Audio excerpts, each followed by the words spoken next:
اس کے برعکس ایک اور سوال، جیسا کہ آپ نے یعنی کہ نبی کریم صلی اللہ علیہ وسلم مادی طور پہ نہیں گئے تھے، روحانی طور پہ ان جی کی تھی، کشف تھا. ٹھیک ہے. اس کے برعکس ایک اور معجزہ نبی کریم صلی اللہ علیہ وسلم کا ہے کہ جو چاند کو انہوں نے ہاتھ سے، جی بالکل درست ہے. تو کیا اس سے اللہ تعالیٰ کا جو نظام تھا وہ قانون نہیں خدا بالکل کا، دھرم نہیں ہوا، دھرم برم نہیں ہوا. اس کی وجہ یہ ہے، جسٹ ایک یہ طاقت ایک نبی کی انگلی یعنی کہ خدا. میری بات سن لیں آپ. یہ بھی تو دیکھیں کہ ہوا کیا تھا. جی قرآن کریم نے جب یہ فرمایا کہ نظر آپ نے اٹھائی، اقتربت الساعۃ وانشق القمر، یہ نہیں فرمایا کہ محمد رسول اللہ صلی اللہ علیہ وسلم نے انگلی اٹھائی اور انگلی کی طاقت سے چاند پھٹا ہے. جی جو قرآن نے کہا ہے اس تک رہیں. جی مولوی کی بات سر بھلا دیں تھوڑی دیر کے لیے. نہیں بات میری بات سن لیجیے. چلیں جو قرآن نے کہا ہے ابھی اس کی حد تک رہتے ہیں. ٹھیک. ابھی مولوی کی کہانیوں کو چھوڑ دیں ایک طرف. قرآن کریم فرماتا ہے اقتربت الساعۃ وانشق القمر، کہ قیامت قریب آ گئی اور چاند دو ٹکڑے ہو گیا. جب یہ آیت نازل ہوئی ہے تو تب آپ نے چاند کی طرف انگلی اٹھائی ہے، نہ کہ انگلی اٹھانے کے بعد وہ چاند پھٹا ہے. ساری روایتیں یہی بات بیان کر رہی ہیں. آپ کو تو خیال بھی نہیں آ سکتا تھا کہ چاند پھٹا ہے. جب خدا کی طرف سے یہ الہام ہوا ہے، یہ علم پا کر آپ نے انگلی اٹھائی اور واقعتاً لوگوں نے چاند کو دو ٹکڑے ہوتے دیکھا. سمجھیں؟ جی اب سوال یہ ہے کہ کیا واقعتاً چاند دو ٹکڑے جسمانی طور پر ہوا تھا یا ایک کشف تھا؟ یا تیسرا سوال یہ ہے کہ کیا واقعتاً دوسرے لوگوں کو بھی دکھائی دیا تھا اور کشف نہیں تھا بلکہ کوئی اور طریق تھا کہ چاند دو ٹکڑے دکھائی دیا ہو مگر واقعتاً دو ٹکڑے نہ ہوا ہو؟ یہ تین امکانات ہیں. ٹھیک ہے. ان تینوں امکانات میں سے میرے نزدیک جو آخری بات میں نے کی ہے وہی واقعہ ہوا ہے. اس کی وجہ یہ ہے کہ تمام دنیا کے سائنسدان اس بات پر متفق ہیں کہ چاند 1400 سال پہلے تو کیا، جب سے زمین اور کائنات بنی ہے کبھی بھی بیچ میں سے پھٹ کر الگ نہیں ہوا. اور اگر ایسا ہوتا تو قیامت پہلے ہی آ چکی ہوتی. 100% اہل علم کی گواہی یہ ہے اور قرآن سچا ہے.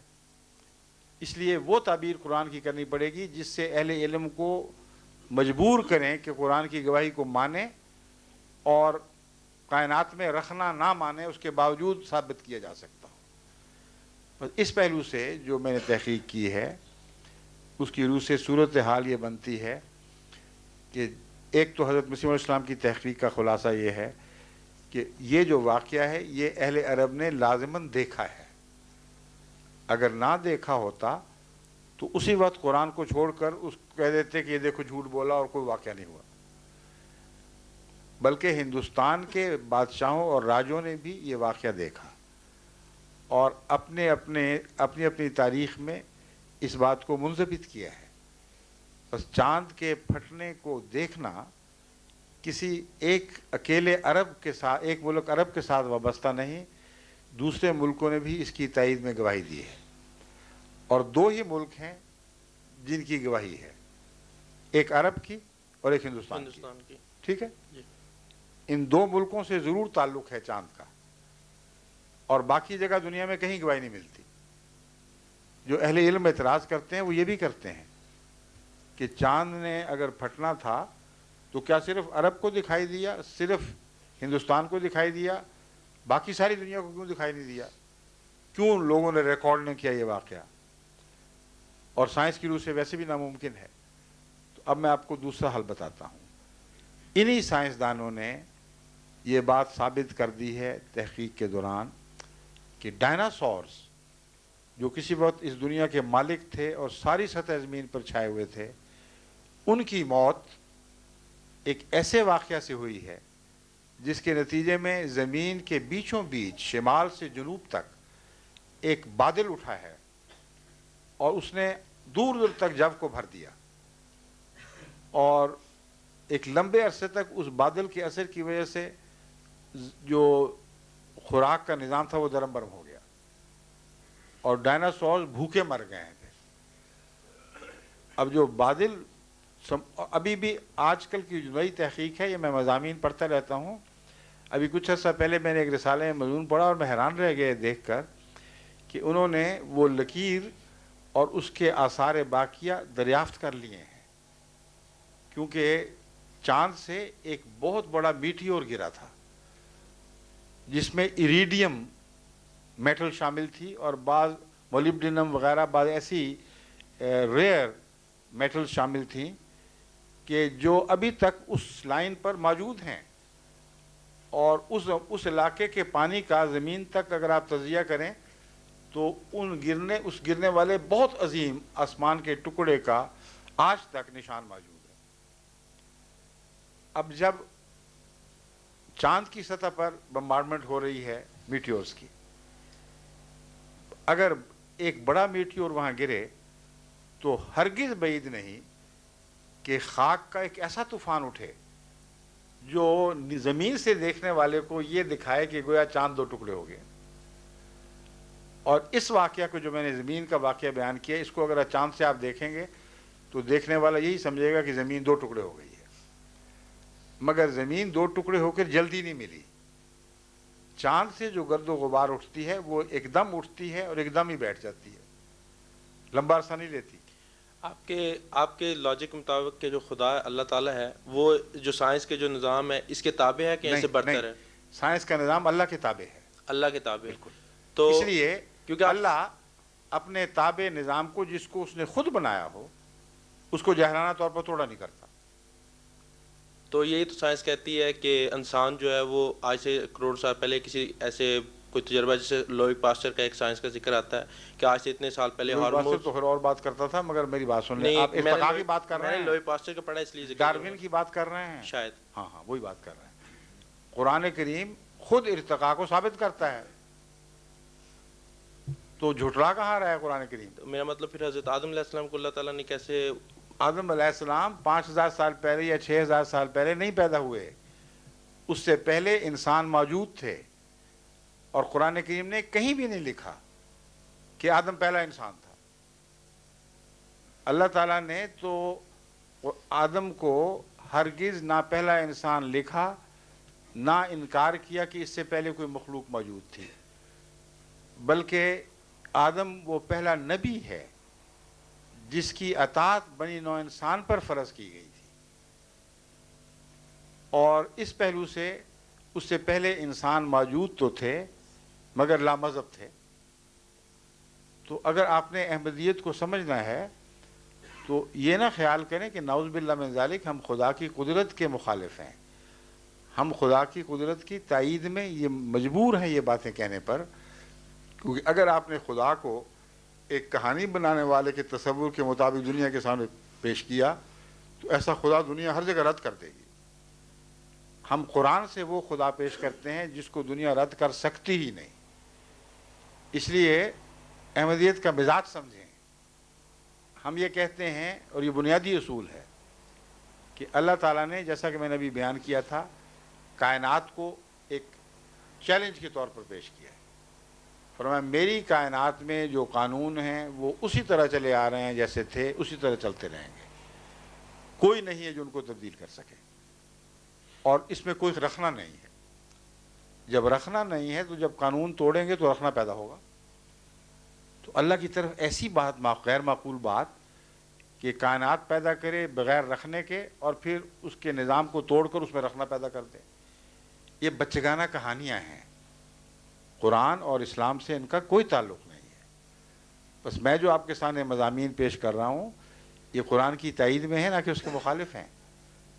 اگر آپ پیغام سمجھ لیں حکمت کا تو آپ کا دل روشن ہو جائے گا، اگر نہیں سمجھیں گے تو کہانیوں میں بستے رہیں گے۔ جو عیسیٰ 2000 سال نہیں اترے وہ اگلے 2000 میں بھی نہیں اترنے۔ دنیا کہیں سے کہیں پہنچ گئی ہے، کیا رخ بدل گیا ہے حالات کا، اور ابھی اتر ہی نہیں رہے، اس لیے کہ چڑھے ہی نہیں۔ عام نبی تھے، نبیوں کے طور پر فوت ہوئے ہیں، صلیب پر نہیں فوت ہوئے، خدا نے اعجازی طور پر صلیب سے بچا لیا۔ تو یہ ہمارا عقیدہ ہے۔ اس نقطۂ نگاہ سے آپ جماعت احمدیہ کے عقیدے اور اس کی تشریحات پر غور کریں گے تو مجھے یقین ہے کہ آپ کو تسلی ہوگی کہ ہم قرآن کے یا اسلام کے مخالف معنی نہیں کرتے، بلکہ قرآن اور اسلام کی تائید میں سائنس کی گواہیاں پیش کرتے ہیں. میں جو اب تک کر رہا ہوں یہی تو گواہی پیش کر رہا ہوں کہ وہ سائنسدان جو کہتے تھے یہ ممکن نہیں ہے، میں نے ان کی گواہی سے ثابت کر دیا کہ چاند پر میٹیورز کا گرنا ان کے نزدیک نہ صرف ممکن ہے بلکہ آئے دن ہوتا رہتا ہے، اور جب ہوتا ہے تو کچھ غبار ضرور اٹھتی ہے، وقتی طور پر چاند میں سپاٹس نظر آتے ہیں. اگر زمین کی طرح اتنا بڑا میٹیور گرا ہو جس نے شمال سے جنوب تک سمندر کو 2 ٹکڑے کر دیا، تو چاند کے اوپر کیا گرد و غبار کا ایسا طوفان نہیں اٹھے گا کہ دیکھنے والا سمجھے کہ 2 حصوں میں ٹوٹ گیا ہے، اور پھر وہ بیٹھے گا یا بکھر جائے گا طوفان تو ایک چاند جڑا ہوا دوبارہ دکھائی دے گا. لیکن اس بات کا ثبوت کہ یہ مانوی کلام ہے، لفظی نہیں ہے، یہ اسی آیت میں موجود ہے. یہ آخری بات میں آپ کو سمجھانی چاہتا ہوں. قرآن کریم فرماتا ہے اقترب الساعۃ وانشق القمر. ساعت قریب آ گئی، بالکل قریب آ گئی، اقترب، اور چاند پھٹ گیا. اب ساعت کا مطلب قیامت ہے کہ نہیں؟ ٹھیک ہے نا؟ جی. مولوی جو لفظی ترجمے کے قائل اور اس پر اصرار کرتے ہیں، آپ ان سے پوچھئے تو صحیح کہ ساعت کا مطلب قیامت ہے کہ نہیں؟ کہیں گے ہاں.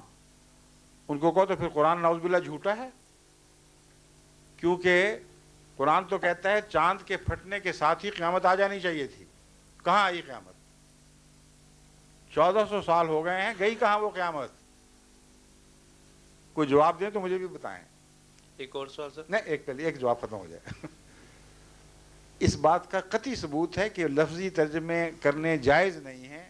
قرآن نے پیغام دیے ہیں. ساتھ کا ایک مطلب قیامت بھی ہے، مگر ایک مطلب جس کو تمام پرانے علماء مانتے ہیں، آج کے علماء کو مجھے کوئی پرواہ نہیں، کہتے ہیں کہ عظیم روحانی انقلاب کو بھی ساعت کہا جاتا ہے. پس اقتربت الساعۃ سے مراد یہ تھی کہ چاند کا 2 ٹکڑے ہونا اس بات کی قطعی دلیل ہے کہ جو روحانی انقلاب تیرے ذریعے برپا ہونا تھا اس کا وقت آ پہنچا ہے. اور چاند کس کا نشان تھا؟ عرب کا. یہ بھی مولوی بھول جاتے ہیں. چاند کا پھٹنا ظاہری یا کشفی ہونے کے لحاظ سے معنی نہیں رکھتا، اصل اس وجہ سے معنی رکھتا ہے کہ عربوں کی بادشاہت کا نشان چاند تھا. چاند پھٹ گیا کا مطلب ہے کہ عربوں کی حکومت ختم، شرک اب اڑ گیا یہاں سے، اور محمد رسول اللہ کی لائی جانے والی قیامت اب برپا ہو کے رہے گی. یہ واقعہ آپ کی زندگی میں ہو گیا کہ نہیں ہوا؟ تو جو چیز واقعتاً سچی ہوئی وہ لفظی ترجمے سے نہیں ہوئی، وہ معنوں سے ہوئی. میں سوال کر سکتا ہوں؟ جی فرمائیے. ایک سوال اور ہے کہ آپ کا اس جماعت میں کیا مقام ہے؟ مولوی ہیں، عالم ہیں، نبی ہیں؟ نہیں، میں تو بیچارہ مولوی کہاں سے ہو گیا. اللہ معافی دے مجھے. میں نبی بھی نہیں ہوں، نعوذ باللہ. میں نبیوں کا خادم بھی ہوں تو بڑا انعام ہے اللہ کا. لیکن میں خلیفہ ہوں حضرت مسیح موعود علیہ السلام کا. یہ شرعی اور غیر شرعی کوئی اس میں بتاتا ہوں. ہمارا ایمان یہ ہے کہ آخری شریعت وہ ہے جو محمد رسول اللہ پر نازل ہوئی، اور اس پہلو سے صاحب شریعت نبی ہونے کے لحاظ سے آپ لازماً آخری ہیں. قیامت تک اب کوئی نبی ایسا نہیں آئے گا جو شریعت کو تبدیل کرے یا نئی شریعت لے کر آئے. ہمارا ایمان ہے کہ محمد رسول اللہ صلی اللہ علیہ وسلم آخری صاحب حکم نبی ہیں، یعنی آپ کا حکم قیامت تک چلے گا. امام مہدی کا آنا نہ مانا ایک ضمنی بات ہے، مگر آپ کے حکم سے باہر نہیں آ سکتا کوئی. اس لیے قیامت تک محمد رسول اللہ علیہ وسلم کے حکم کا سکہ چلے گا. اس لیے قرآن آخری ان معنوں میں اور محمد رسول اللہ آخری ان معنوں میں. مگر وہ امام جس کی آپ نے خود پیشگوئی فرمائی ہے وہ آپ کے آخری ہونے کے باوجود آئے گا، کیونکہ آپ آخری ہیں مگر سچے بھی تو ہیں نا. اس لیے آپ سے بہتر آخری ہونے کا معنی کوئی نہیں سمجھ سکتا. آپ نے جہاں آخری ہونا فرمایا وہاں یہ بھی فرمایا کہ امام مہدی آئے گا، تو ثابت ہوا کہ امام مہدی کا آنا محمد رسول اللہ کے آخری ہونے کے مخالف نہیں. آپ نے یہ بھی فرمایا کہ مسیح نازل ہوگا، ثابت ہوا کہ مسیح کا نزول آپ کے آخری ہونے کے منافی نہیں. تو بین ہی یہی ہمارا عقیدہ ہے. اور جہاں تک میرا مرتبہ جماعت احمدیہ میں ہے یہ بھی بین ہی حضرت اقدس محمد رسول اللہ صلی اللہ علیہ وسلم کی پیشگوئی کے عین مطابق ہے۔ آپ نے ایک موقع پر فرمایا کہ رفتہ رفتہ خلافت اٹھ جائے گی، خلافت راشدہ باقی نہیں رہے گی، پھر بادشاہت آ جائے گی، ملوکیت کا دور ہوگا، پھر ظالم مالک بادشاہ آ جائیں گے، اور ایک لمبے عرصے تک ان ظالم بادشاہوں کا دور چلے گا۔ پھر اس کے بعد فرمایا کہ ایک انقلاب آئے گا، ثم تکون خلافت علی منہاج النبوہ۔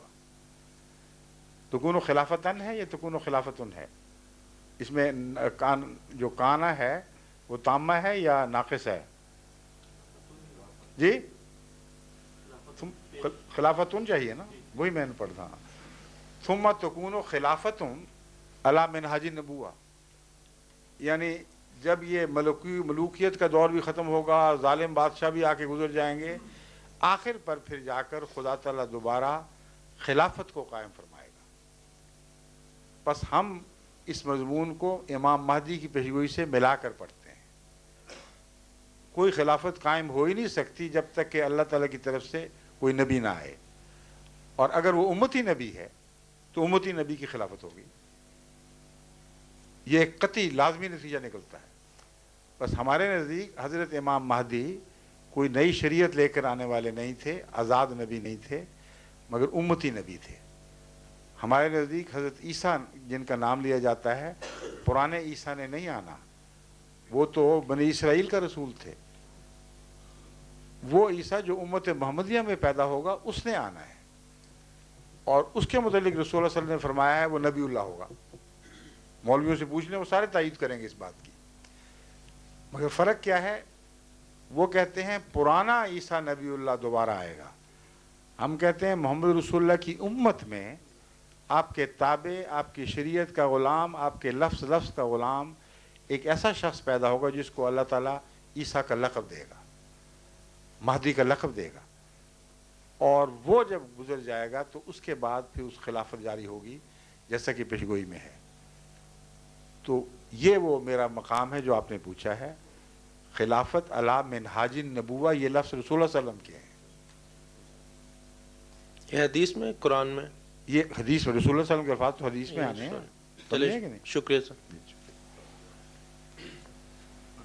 فرمائیے۔ السلام علیکم۔ میرا پھر ایک اور سوال ہے کہ یہ حدیث میں آیا ہے کہ حضور کے بعد جو خلافت تھی وہ 30 برس تک رہے گی۔ حدیث میں آیا نہیں، رہی اتنی دیر۔ ہاں وہ نہیں، وہ آیا تھا حدیث میں کہ وہ رہے گی 30 برس تک۔ نہیں، 30 برس کا نہیں لکھا ہوا۔ کیوں جی، کسی کو یاد ہے کوئی حدیث جس میں 30 برس لکھا ہو؟ ہیں؟ رسول اللہ صلی اللہ علیہ وسلم نے ایسی پیشگوئیاں تو کی ہیں جن سے پتہ چلتا ہے کہ خلافت نے زیادہ دیر نہیں رہنا تھا، زیادہ دیر نہیں۔ ہاں۔ نہیں، آج ہی سنا ہے میں نے یہ جمعہ میں نا، اور کہیں گے تو میں وہ پوچھ دوں گا کہ کون سی حدیث میں ہے۔ اس سے بے تعلق بات کریں، بے شک کہا ہو یا نہ کہا ہو، امر واقعہ یہی ہے جی جی کہ 30 برس ہی رہی۔ نہیں، وہ بتا رہے تھے کہ تقریباً یہ 30 برس تک ٹھیک ہے، رہی تھی، رہے گی۔ بالکل ٹھیک۔ اور یہ آپ کی جو خلافت ہے یہ ابھی کتنی دیر رہے گی؟ یہ رسول اللہ صلی اللہ علیہ وسلم نے، وہ رسول اللہ صلی اللہ علیہ وسلم کا حوالہ دیا ہے نا آپ نے، جی جی، تو میں نے بھی رسول اللہ صلی اللہ علیہ وسلم کا حوالہ دیا ہے۔ میں نے عرض کیا ثم تکون خلافت علی منہاج النبوہ، اور اس کے ٹوٹنے کی خبر نہیں تھی، میں اپنی طرف سے کیسے دے دوں؟ اچھا ٹھیک، سمجھ؟ جی جی ٹھیک ہے جی۔ ہاں، آپ کا سوال خود آپ کے مقصد کے خلاف ہے۔ آپ سمجھتے تھے کہ میں اپنی طرف سے کہہ دوں گا کہ ہمیشہ کے لیے رہے گی۔ نہیں، یہ نہیں، میرا مقصد یہ تھا کہ جو میں آپ کو بتا رہا ہوں، مجھے کوئی حق نہیں کہ اپنی طرف سے کوئی ایسی پیشگوئی بناؤں جو خدا نے مجھے نہ بتائی ہو یا محمد رسول اللہ سے نہ سنی ہو۔ حضرت صلی اللہ علیہ وآلہ وسلم نے اس خلافت کے بعد پھر کسی مجددیت کا ذکر نہیں فرمایا، جی، جس کا مطلب ہے کہ یہ خلافت پھر لمبا عرصہ رہے گی۔ سمجھے؟ جی جی، شکریہ۔ اچھا، اب نماز کا وقت نہیں ہو گیا زیادہ؟ اب میرا خیال ہے باقی پھر انشاءاللہ مجلسیں چلیں گی جب تک میں یہاں ہوں اللہ کے فضل کے ساتھ۔ تو جن لوگوں کو کوئی موقع نہ ملا ہو کہنے کا یا ابھی پیاس نہ بجھی ہو، وہ آئندہ بھی آتے رہیں، اور اللہ تعالیٰ کے فضل سے جہاں تک مجھ میں طاقت ہے میں آپ کے دلوں کی تسلی کرانے کی کوشش کروں گا۔ لیکن دل کی تسلی اللہ ہی سے ملا کرتی ہے. اصل واقعہ یہ ہے. کوشش کرنا انسان کا فرض ہے، مگر اپنے لیے دعا بھی کریں. دعا کریں کہ اللہ میاں اگر یہ سچا سلسلہ ہے تو پھر ہمارے دلوں کو اطمینان بخش اور طاقت دے کہ اب تک جو ہم نے عمر ضائع کی، اب ہم اس امام مہدی کے سلسلے میں داخل ہو کر اس کے ساتھ خدمت دین کریں. اور اگر یہ جھوٹے لوگ ہیں تو ہمارے دل پر جو اثر پڑ جاتا ہے باتوں کا، تو ہی ہے جو مٹا سکتا ہے. اور صرف مٹانا بلکہ ان کو ٹھیک کر، یہ دعا کرنی چاہیے نا آپ کو. درست ہے نا؟ مگر جب یہ دعا کریں گے تو ٹھیک سے کیا مراد لیں گے؟ مولویوں جیسے ہو جائیں. یہ بھی سوچ لیں. باقی مسلمانوں کی طرح آپس میں پھٹ جائیں. آپ حضرات میں بھی مسجد میں کوئی لوگ جو جیسے اسلام کی اصلاح کے لیے بچوں کو بتاتے ہیں، وہ تعلیم دیتے ہیں، ٹھیک ہے، تو کیا ان کو بھی مولوی کہا جاتا ہے کہ آپ کو مولوی سے اتنی نفرت ہے بار بار مولوی؟ میری بات میں بتا رہا ہوں. مولوی نماز پڑھاتے ہیں. میری بات سن لیں. ان کے نماز پڑھانے پہ مجھے اعتراض نہیں. جی. اس بات پر اعتراض ہے کہ مسجد میں ایسی باتیں کریں جس سے فتنہ پیدا ہو. آپ ان حضرات، ان مولویوں کو کہیں جو ایسے کرتے ہیں. ایسے مولوی مجھے وہ مولوی دکھائیں جو ایسا نہیں کرتے. میرا خیال دیکھیں یہاں بھی مسجدیں ہیں، انگلستان میں بھی، دنیا میں ہر جگہ مسجدیں ہیں. ہر مسجد سے جو آوازیں اٹھتی ہیں وہ صرف خدا کی عبادت کے لیے بلاتے ہیں. جب بلاتے ہیں تو آپس میں ایک دوسرے سے لڑتے ہیں، ایک دوسرے کے خلاف باتیں کرتے ہیں. دیکھیں میں جن مولوی صاحب سے پڑھا انہوں نے بڑی اچھی وہ بڑے نیک آدمی ہیں. پھر میں آپ کے پاس آیا ہوں، میرے دل میں آپ کے بارے میں کوئی تعصب نہیں ہے. میری بات سن لیجئے. اگر جن مولوی سے آپ نے پڑھا ہے اگر وہ ایسی باتیں نہیں کرتے تو میرا بھی ان کو سلام پہنچائیں. Thank you. اس لیے آپ میرے دل میں میری بات سنیں، میں کیوں کہہ رہا ہوں مولوی؟ اس لیے کہ رسول اللہ علیہ وسلم کی بات ہے. مجھ پہ غصہ نہیں آپ کر سکتے. اگر طاقت اور مجال ہے تو رسول اللہ پر غصہ کر کے دکھائیں. ہاں میں بتا رہا ہوں، میں جو باتیں کر رہا ہوں سند رسول اللہ صلی اللہ علیہ وسلم سے لے رہا ہوں. حضرت صلی اللہ علیہ وسلم فرماتے ہیں کہ سیاتی علی الناس زمان لا یبقى من الاسلام الا اسمہ ولا یبقى من القرآن الا رسمہ. ایک ایسا بدنصیب زمانہ آنے والا ہے کہ اسلام محض نام کا رہ جائے گا اور قرآن صرف لکھنے کے لیے ہوگا. کیا ایسے وقت میں مسجدیں خالی ہو جائیں گی؟ اگلی بات سنیے. مساجدہم عامرۃ وہی خراب من الہدی.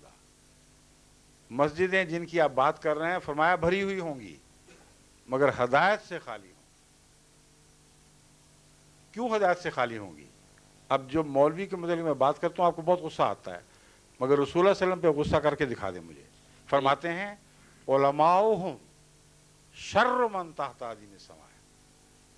اس زمانے کے مولوی جس میں مسجدیں آباد بھی ہوں گی تو ہدایت سے خالی ہوں گی، آسمان کے نیچے بدترین مخلوق ہوں گے.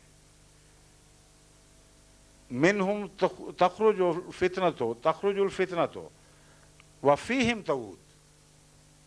ان میں سے فتنے نکلیں گے اور انہی میں واپس لوٹ آیا کریں گے. اب بتائیں یہ پیشگوئی پوری ہوئی ہے کہ نہیں ہوئی؟ یہ واقعی فتنے تو واقعی مسجدوں میں سے نکلے ہیں، ایسی کوئی بات نہیں ہے. یہ بات پیشگوئی پوری ہوئی ہے کہ نہیں یہ بتائیں. جی ہوئی ہے. تو پھر میں رسول اللہ صلی اللہ علیہ وسلم کی بات مانوں یا آپ کی بات مانوں؟ نہیں ہے، لیکن آپ سبھی مولویوں کے نانا کہیں، کیونکہ میں نے محمد رسول اللہ کا ذکر کیا ہے، آپ نے تفریق نہیں کی. وہاں آپ نے مولوی کا بالعموم ذکر فرمایا ہے. جی. علماؤہم شر من تحت عدیم السماء. اگر آپ نے تفریق کی ہوتی تو میں بھی تفریق کرتا. تو جو اس کا مطلب یہ ہے کہ بالعموم علماء کا یہ حال ہو چکا ہوگا. اگر استثناء ہے تو اللہ جانتا ہے. تو جو قادیانی حضرات مسجد میں جو ہیں وہ جماعت وغیرہ کراتے ہیں، آپ ان کو کیا نام دیتے ہیں؟ ان کو اس لیے نہیں کہہ سکتا کہ یہ جو فتنے کی باتیں ہیں یہ امام مہدی کے منکرین کی باتیں ہیں. جو وقت کے امام کو مان جائے اس کے اوپر یہ کیسے صادق آ سکتی ہیں؟ یہ جو حال ہے یہ امام مہدی کے انکار کرنے والوں کا حال ہوگا. لیکن وہ حضرات بھی تو مولوی کہیں گے نا. کون؟ جو قادیانی کے، ان کو بھی آپ مولوی کہیں گے؟ انہیں ہیں مولوی. ہمارے مولوی صاحب کیوں یہاں کتنے مولوی ہیں؟ نہیں میں دیکھنا چاہ رہا ہوں نا کہ ہاں جگہ کی شکلیں دکھاؤ اپنے مولوی صاحبان. شکریہ. یہ دیکھیں یہ دو کھڑے ہو جائیں. یہ دیکھ لیں. نہیں بڑی خوشی، یہ بھی انہیں انسانوں کی طرح. نہیں فرق ہے. محمد رسول اللہ جن کی بات کر رہے ہیں وہ فرماتے ہیں کہ وہ آسمان کے نیچے بدترین مخلوق ہوں گے کیونکہ انکار کے نتیجے میں ایسا کریں گے. اور مسجد میں فتنے کی باتیں کریں گے. جی جس دن انہوں نے مسجد میں فتنے کی بات کریں میں خود ان کو نکال کے باہر پھینکوں گا, پھر آپ ان سے بے شک مل لینا. چلے شکریہ. اچھا اذان دے دیں جی.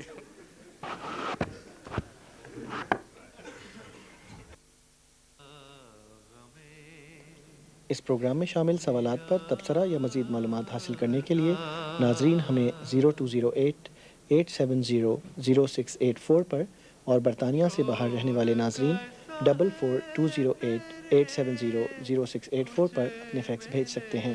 اس کے علاوہ ناظرین ہمیں inquiries@mtaintl.org پر ای میل بھی کر سکتے ہیں. خط لکھنے کے لیے ہمارا پتہ نوٹ فرما لیں. MTA international 16 Grierson hall road London SW18 5QL.